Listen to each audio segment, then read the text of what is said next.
Big weekend ahead. Jacksonville State Volleyball 4-0 in Ohio Valley Conference play. 5 straight wins as they head into the weekend. Tennessee State's here for a visit Friday night at 7. And then Saturday at 2 o'clock, Belmont will come to town. Smile, Coach Gamble, living a charmed life right now. 5 straight wins, 11-8.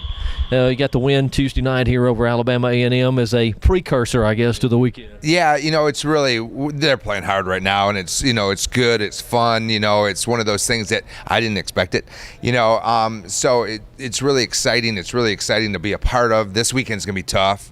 I mean, Tennessee State is really athletic. I mean, they're very, very good. Belmont's been one of the, perennial teams in the conference, at the top. So it's going to be a fun, hard weekend. Not taking anything away from the other teams you played so far with those first 4 wins, but these 2 matchups probably going to be the most difficult you faced at this point, won't they? Yeah, without question. And again, those teams that we played are very good. These 2 teams are by far more physical than those other ones. It's going to be a tremendous test for us, but a good one. We got to see where we're at. It's good to be 4-0, but also we got to see where we got to go also to get better. Tennessee State will be physical, as you said, and very athletic. And then Belmont, I don't know, as physical, but they'll be very sound too. Oh, they're very good. The difference between the 2 is that Tennessee State is kind of just straight up, here's what we're going to do. And on tape, they're as good as anybody we've seen athletically. I compared them to Ole Miss when it comes to athletic ability. They fly all over the court.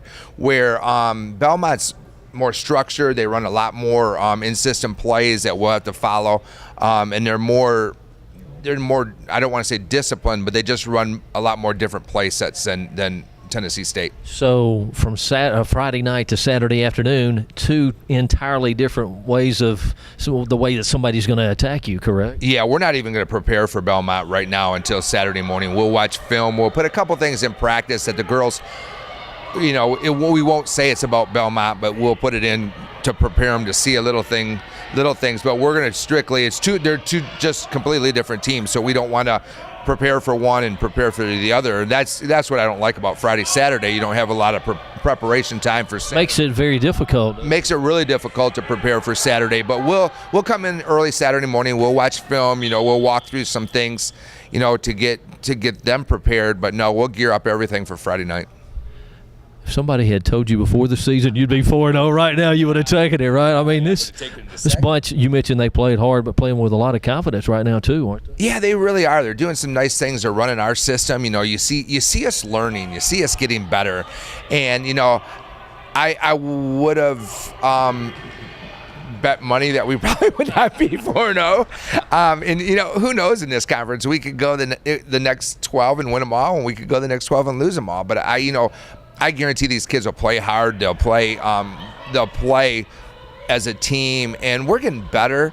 It's just one of those things that they've got confidence, like you said, and we're thriving off it right now. They think they can win everything, and I believe they can if they keep playing like that. That midweek match you played with Alabama A&M, does that help you some in preparation for the weekend just to get out there game-wise? I think it does a couple things. One, yes, it does help us because we did a couple things last night that, again, the girls didn't recognize, that a couple blocking schemes that we used last night that we'll use this weekend. We got Caitlin a little bit more playing time, but it also gave Trisha went in last night, got some swings that she hasn't played much. Lainey got in the game, so it kind of gave them an opportunity to play and get ready if we need them, over the weekend.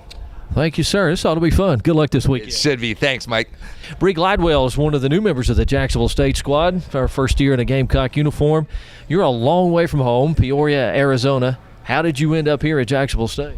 I got contacted originally by the first coach before Coach Gamble, and then nothing happened, and then one of the community college coaches in Arizona knew Coach Gamble, so he called him for me, and that's how I found Jacksonville. Nice to have connections, right? Yes, very nice. And it was really late before you committed and decided to come here, right? Yeah, it was, I think, March or April when I committed. Were you getting a little concerned at that time if you were going to be able to continue your volleyball career? Definitely. I wanted to continue, and at that point, some of my offers had dropped, and I was getting very concerned. Who were some of the other schools that had been recruiting you? I had a school in Florida. I had Adams State in Colorado, and then I had Nichols in Louisiana.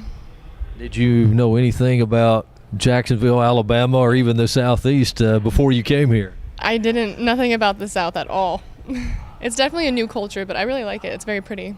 All right, now Peoria is in the Phoenix area, is that right? So the humidity was something you had to adjust to. Correct? Yeah, the heat I'm used to. The humidity, it's very different.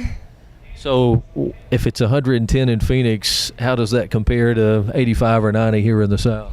85, 90 with humidity feels about 100 degrees, 110 in Arizona, but probably not as bad.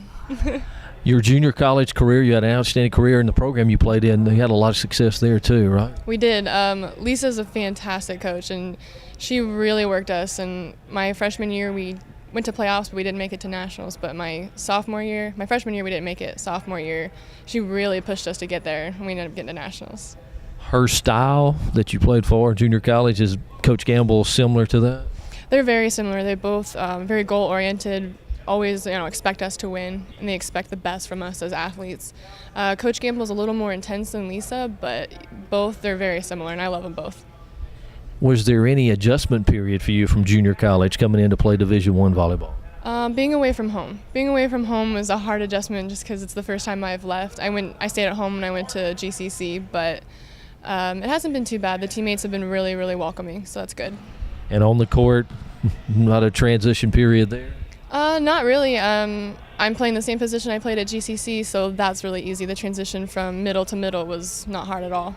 All right, going into the weekend, 5 straight wins, 4-0 in the league. Good times right now, right? It is. It's very good compared to what Jacksonville's had in the past. From what I've heard, it's very nice, and it's good to have that continuous push and that win factor that I had at GCC and have it transfer over. The success lately, is there one thing that you could point to, or several different things that's led to winning 5 straight matches? Just the fact that we're working hard. The girls, we all have that same goal. We want to be really, really good, and I think that's what's helping us get there. Hope it keeps going. Good luck this weekend. Me too. Thank you. Brianne Glidewell and the ladies again will be at home right behind us here at Pete Matthews Coliseum Friday night, 7 o'clock, Tennessee State. Saturday afternoon at 2, it's Belmont. Free admission for Jacksonville State volleyball.